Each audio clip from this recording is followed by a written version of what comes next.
பொழுதுபோக்கெல்லாம் சர்வ சாதாரணம். அதனால கூட வந்தவங்களை கூட்டிட்டு இடத்த காலி பண்ணு. இந்த டியூட்டி எல்லாம் ஸ்டேஷன்ல வச்சுக்க. சார் என்ன மன்னிச்சிடுங்க, சத்தியமா எனக்கு எதுவும் தெரியாது. இந்த சார் அவங்க ஆபீஸ்ல வேலை வாங்கி கொடுக்கறேன்னு சொல்லிதான் என்ன இங்க கூட்டிட்டு வந்தாரு.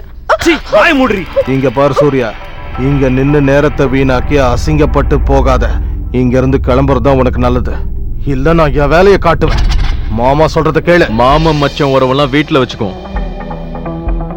இந்த மாதிரி அப்பாவி பொண்ணுங்களுக்கு வேலை வாங்கி தரதா சொல்லி ஏமாத்தி கற்போட விளையாடி பெரியவங்க பொழுதுபோக்குற இந்த கூட்டு வியாபாரத்துல மாமா இல்ல அப்பனா இருந்தாலும் சரி, அதை கண்டுக்காம விடுறதுக்கு இந்த காக்கிய போட்டுக்கிட்டு வேலை செய்யற என்ன மாதிரி ஒருத்தனுக்கு ரொம்பவே கஷ்டம்.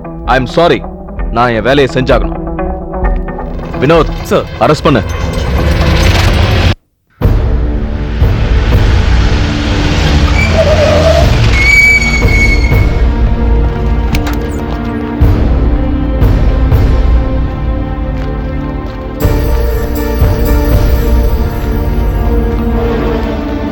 சார்,